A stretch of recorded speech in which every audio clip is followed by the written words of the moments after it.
Dungeons & Dragons is a fantasy game, but fantasy isn't really just one genre, it's 10 genres in a trench coat. And whether you're a game master or a player, if you have a different type of fantasy in mind than the other people at the table, you might end up disappointed. Somebody who wants to be playing Lord of the Rings may not enjoy playing Clash of the Titans. And somebody who wants to be playing Game of Thrones Season 1 probably won't enjoy playing Game of Thrones Season 8, unless they like being confused and unsatisfied. Whatever, I'm not here to kink shame. Everybody wants to find the right game table, but that's really tough to do if you don't know how to express what you want. Thankfully, there's a list in the Dungeon Master's Guide that outlines 10 fantasy subgenres and how they might show up in a game. The only problem is, this is a useful tool for players too, and only DMs read the DMG. Actually, read might be a generous word. I've seen the statistics. Most DMs are just confidently winging it and hoping nobody notices. Today we'll talk through what each of these genres means, so none of you has to crack open this accursed tome if you don't want to, and we'll also discuss which types of players are most likely to enjoy which types of games. Plus, I'll give you some quick tips for DMing within each of these genres. Oh, and I have 2 genres that I think don't belong in D&D at all, which means this 10-point list is now 12 points, so we'd better get started before it gets any longer. I don't know how many more of these genres will fit in this trench coat. Heroic fantasy is the classic. It's what most people picture when they think of D&D. The world is fantastical, vaguely medieval, and full of magic and monsters. The characters have left behind their humble beginnings to plunder dungeons, slay baddies, and leave a trail of broken doors and questionable moral choices behind them. Don't let the word heroic fool you. The characters in these games aren't necessarily do-gooders. Sure, they're fighting foul monsters and wicked villains, but they're just as likely to be doing it for vengeance or glory, or because they heard the dragon was sitting on a really big pile of gold, and they recently bought a new enchanted sword on credit. Some examples of this include The Witcher show on Netflix, and unsurprisingly, a lot of media that's inspired by Dungeons & Dragons, like The Legend of Vox Machina and the recent D&D movie Honor Among Thieves. Basically, any movie where a hero says a quippy one-liner before stabbing somebody. I mean, that's why I always carry a sword. It's a strong punchline. For a lot of people, this is the only fantasy genre they've encountered in D&D, which is fine. Heroic fantasy can be a lot of fun,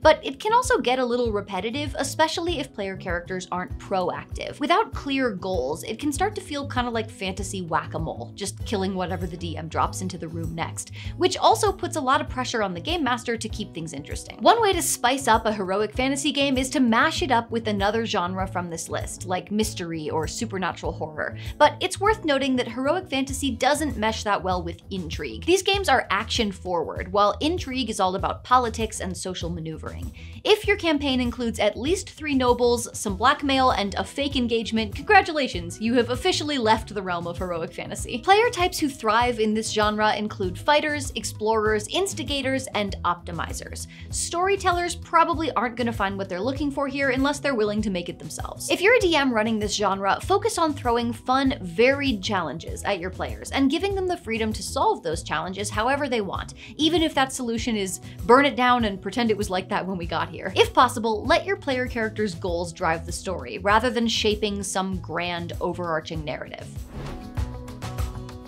Sword and sorcery is the grimier, pulpier cousin of heroic fantasy. The world is harsh and grim, and magic is more likely to be used by villains than player characters.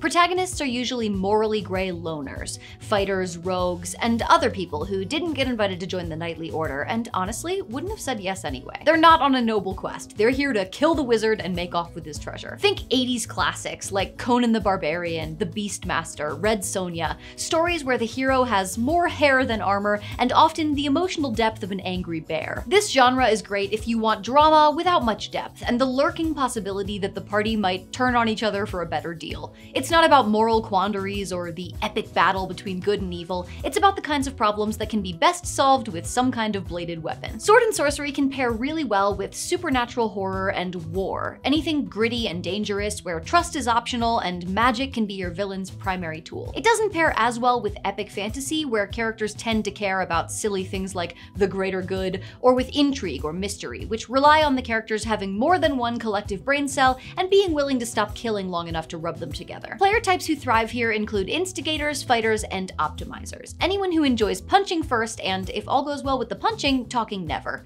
Again, storytellers are likely to have a rough time with this one. Chances are, if Critical Role makes you roll your eyes, this genre is more in line with how you see D&D. If you're a game master running Sword and Sorcery, don't worry about complex plot arcs or big picture themes. Focus on throwing your players into dangerous situations and letting them claw their way out by whatever means necessary. Definitely don't expect players to take the high road. This is the wrong kind of game to start punishing people for being murder hobos. Keep the stakes personal, the rewards shiny, and the body count nice and high.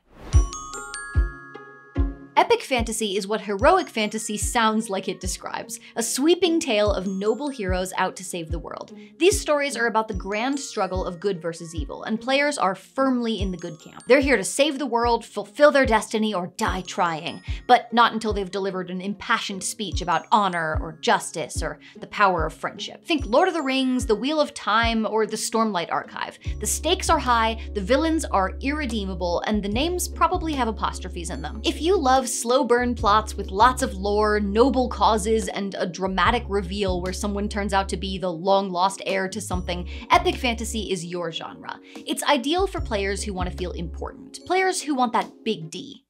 Destiny, I mean. What did you think I meant? Epic fantasy pairs especially well with mythic fantasy and war, anything with a grand scale and the potential for a 6-book series.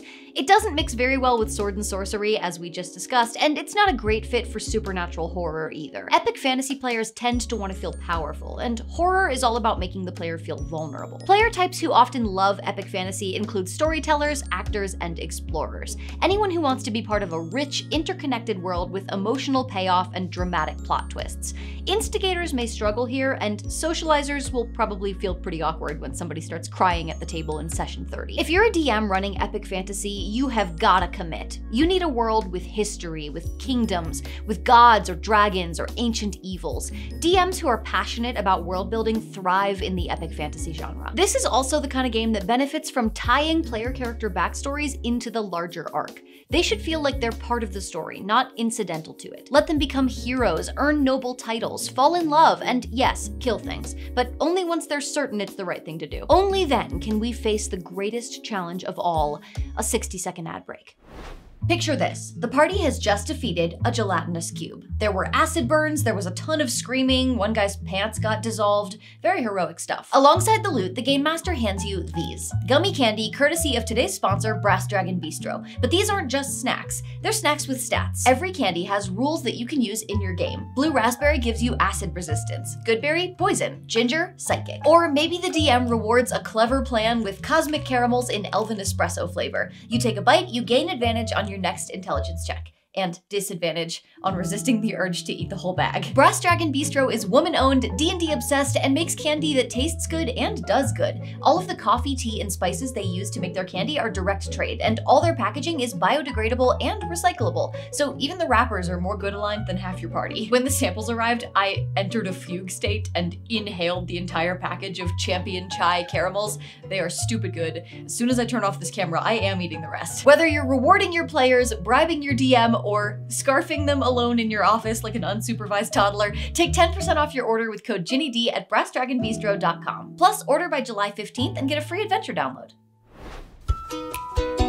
Mythic fantasy draws from the themes of ancient myth, folklore, and legend. This is the realm of gods, omens, and dark prophecies. This is the kind of game that almost certainly has gods involved, and not just as distant observers. Someone's gonna get cursed, someone's probably the chosen one, and if we're lucky, someone's hubris will get them turned into a bird or something. In mythic fantasy, the player characters are not just regular Joes who decided to start adventuring. They're the ones legends will be written about. Maybe they were chosen by a god, maybe they swore vengeance against one, or maybe their great-great-grandmother had a fling with somebody who, in hindsight, maybe glowed a little more than your average mortal. Examples of mythic fantasy include Princess Mononoke, Moana, The Northmen, which starts with a prophecy and ends with a sword fight in a volcano, because subtlety is for other genres. It's pretty easy to pair mythic fantasy with other genres because a fair amount of the flavor is in the theme. You could make a mythic mystery or a mythic supernatural horror. Epic fantasy and war are probably the most natural fits to combine with with this style. Player types who tend to love mythic fantasy include storytellers, actors, and explorers. Be careful when including optimizers in these games because they're the most likely to be unhappy if you start playing fast and loose with the rules. You can give that player a bag that contains the north, south, and east winds, and they'll probably be thinking, well, it's no +1 great axe. If you're a DM running mythic fantasy, think of ways to incorporate symbolism and intention into your choices. The gods or other powerful divine forces should be present and active in your game, and your world building and encounter building should reflect that. I mean, Scylla wasn't born a man-eating sea monster. She just picked the wrong time to look hot and take a bath, and really, that's on her. Don't be afraid to get a little weird. This is the kind of story where everybody's a shapeshifter, where quests are seemingly impossible tasks, like weaving cloth from moonlight or rescuing a live baby from the stomach of a monster. When the rules and the vibes butt heads, the vibes should always win. There are people who say D&D isn't a good system for horror, and Cursive Strahd looks at those people with a judgmentally quirked eyebrow. The 2014 Dungeon Master's Guide calls this genre dark fantasy, but both books are talking about the same thing: D&D as a haunted house. Ghosts and demons, vampires and necromancers, descriptions that make you kinda wish you didn't have to drive home from D&D alone in the dark. Of course, any genre can have undead monsters or spooky settings, but the key to supernatural horror is the overall feeling of unease. In a heroic fantasy game, the characters might make jokes about the zombies or call the undead big bad Lich McConnell, and we'd all have a good laugh. But in order for the whole game to have a proper horror vibe, there needs to be a certain amount of player buy-in. They're opting in for a scary genre, so they need to do their part to not undermine that tone. Examples of supernatural horror include Pan's Labyrinth, Castlevania, and The Witch. Yes, the one where Anya Taylor-Joy must have sold her soul to become the reigning queen of vaguely witchy film, which sounds like a fair trade to me, honestly. This genre plays very well with mystery, and even sword and sorcery, as long as the tone is right.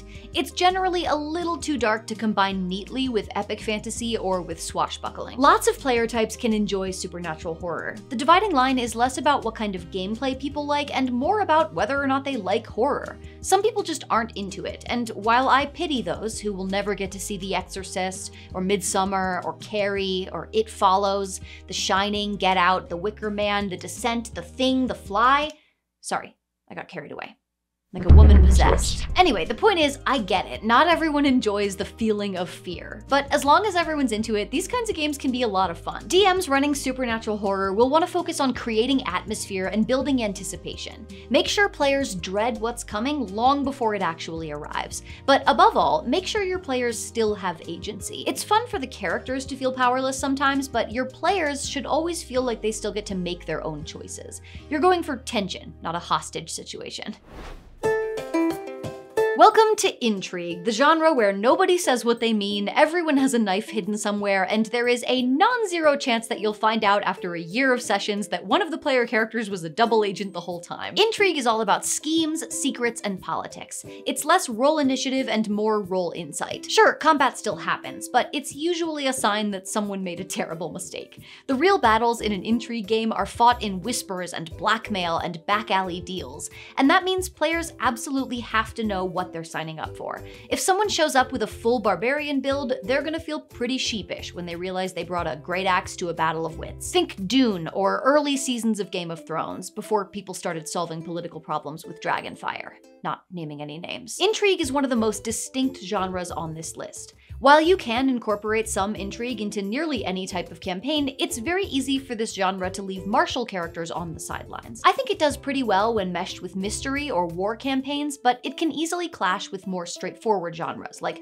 swashbuckling, swords and sorcery, or heroic fantasy if it's given too much weight. Player types who tend to enjoy intrigue include problem solvers, storytellers, actors, and optimizers, as long as those optimizers are optimizing for non-combat skills. DMs running intrigue should focus on building a world full of secrets, factions, and more messy interpersonal drama than a CW show.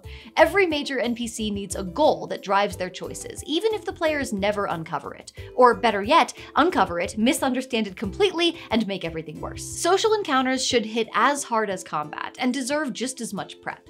Ask yourself, what does this NPC want? What would make them talk? And what useful secret will the party uncover if they succeed? Remember, in an intrigue campaign, information is loot. The players slave slayed the Duke not with their weapons, but with clever words, and now they can rifle through his metaphorical pockets and pull out the fact that his son and only heir has been banned from 3 dungeons for asking the gelatinous cube to engulf him slower. And yes, this is going to be a roleplay heavy game. If your dream session involves dramatic betrayal, a 3-hour NPC interrogation, and a bulletin board covered in red yarn, then congrats, you're in the right place.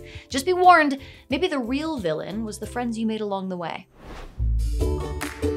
Some campaigns are about saving the world, some are about slaying the dragon, and some are about figuring out why a guy wearing 2 left boots left footprints in the bakery the night the mayor vanished. Mystery games are all about solving crimes, deciphering riddles, and pulling every thread until something unravels and the truth finally comes out. If you want to play in the world of Sleepy Hollow or Carnival Row, this is the genre for you. Plus, mystery is a good complement to almost any other genre.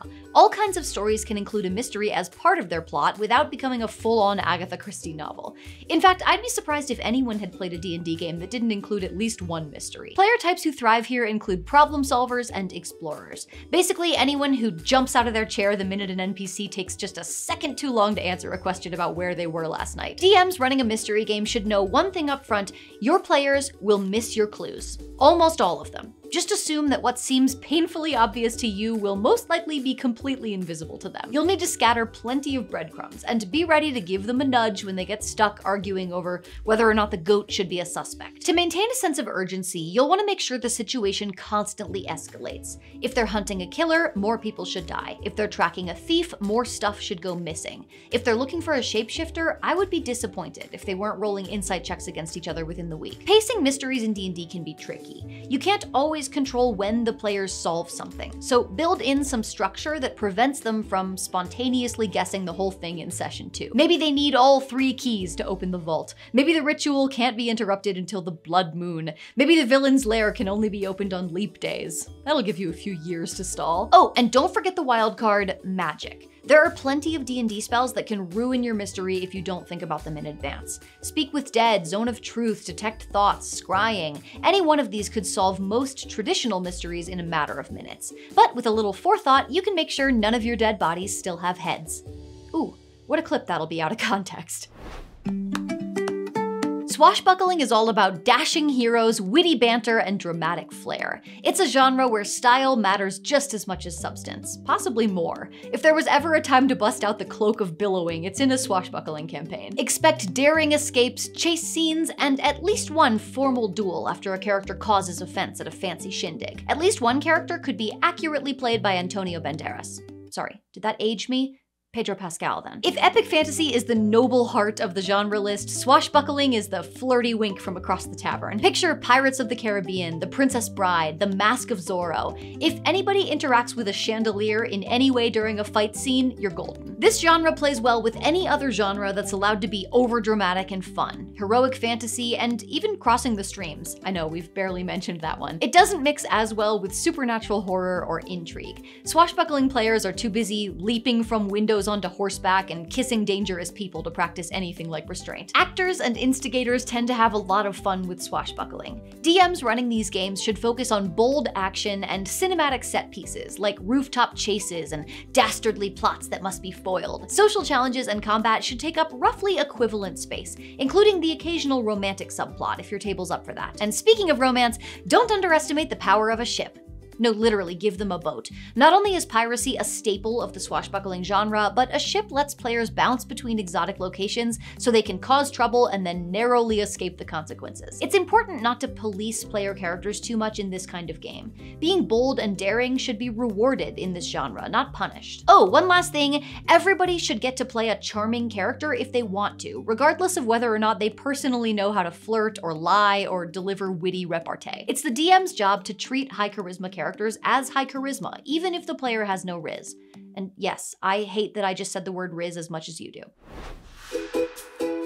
In a war campaign, the party's actions shape the direction of a larger conflict. Maybe they're hunting down enemy scouts, maybe they're brokering a fragile alliance, maybe they're smuggling supplies across the front lines. The point is, they're part of something big. Their missions might be small in scope compared to the war at large, but they're never low stakes. War stories can go a lot of different directions. You can lean into battlefield tactics and military maneuvers, or focus on the human cost and ethical complexity of the fight. Maybe your players are hardened warriors, or maybe they're terrified village recruits armed with a pitchfork and a dream. Either way, this genre works great for campaigns with big plots, big themes, and the occasional dramatic speech yelled from horseback. Movies like Troy and 300 are good examples of this, as is that one Game of Thrones episode about the Battle of Winterfell that took them 11 weeks of night shoots to film.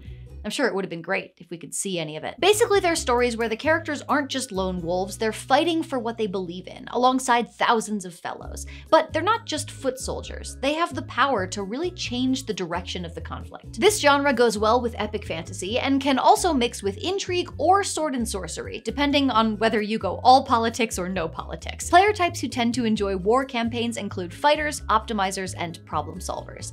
These games reward strategic thinking, but also have a pretty healthy dose of combat. DMs running a war campaign need to be thinking on two levels: the big picture and the boots on the ground. What's happening in the wider conflict? Who's gaining ground? Who's losing resources? And what's the status of key locations?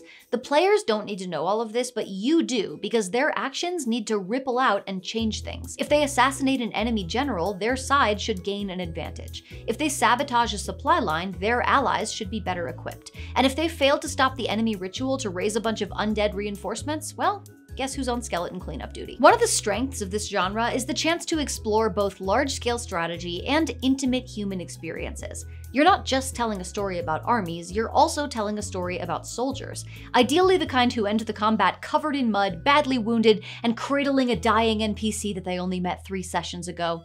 Sleep, Frank. You'll see the ocean again.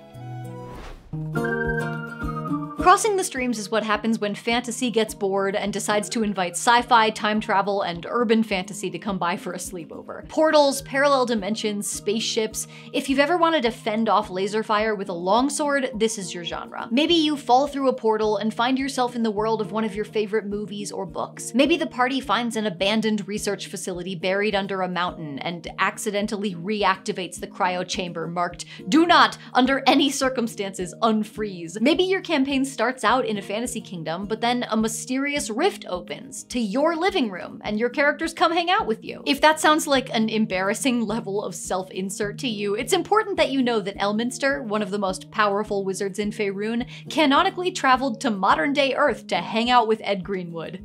Seriously, you can do whatever you want. Stories like Outlander, Alice in Wonderland, and the Howl's Moving Castle book, but not the movie, weirdly, are great examples of what happens when a story just up and changes its genre. I wouldn't say that it works especially well or especially poorly with many genres in particular, but I do think it takes a very specific sort of group to enjoy this kind of thing. I would not recommend springing it on unsuspecting players. If Greg showed up all pumped to do solemn dwarven cleric things and then suddenly finds himself in a Dunkin' Donuts parking lot in 1980s Chicago, he may be less than thrilled. This genre is most likely to be fun for instigators and honestly socializers, the people who tend to be the least devoted to the verisimilitude of the story. For people who get bored with pursuing the same plotline in the same setting for too long, concepts like these can keep things interesting by allowing you to basically change the whole game while keeping your characters. DMs running these games should embrace the weird. Let players bring their spoils back from other worlds, even if they're totally out of place. Frankly, that's kind of the point. Who doesn't want to be Bruce Campbell swinging around a chainsaw in the Middle Ages? Crossing the Streams doesn't have to be played for comedy, but you should definitely be open to chaos.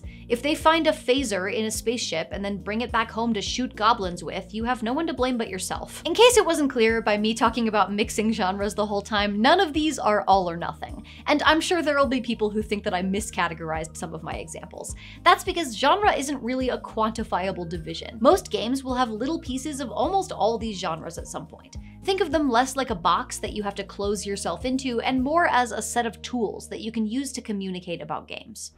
So those are the 10 genres that work in D&D. But real quick, let's talk about 2 that don't. I get questions sometimes about how to make the system work for both of these concepts. And while D&D is weirdly adaptable, there are moments, even for a D&D lover like me, where I have to gently say, maybe try another system. First, low magic. I recently had someone ask me how to run a D&D game with no magic, and the short version of my answer was don't. Magic is a fundamental part of D&D as a system. Getting rid of it would not only mean cutting most of the classes, but it would also put a ton of monsters off limits too.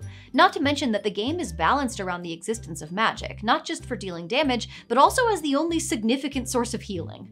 Aside from a good night's sleep, of course. Nature's healing potion. If you're looking for a low or no magic medieval RPG, there are games that are built for that. Ironsworn, which is described as a dark fantasy RPG, but allows customization of the setting to accommodate whatever kinds of themes you do and don't want to include. It's described as flexible enough to accommodate both fantasy and historical fiction, which obviously is pretty low magic.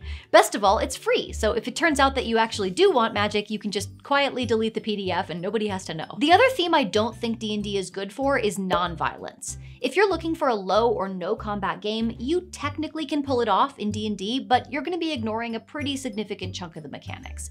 Again, there are games that are built specifically to be non-violent. For example, Wanderhome, which is like Redwall if the mice could just hang out in their little mouse kingdom without having to fight little mouse battles. Even the mice can't escape the horrors of war. In Wanderhome, you play little animal folk traveling through a mystical pastoral world.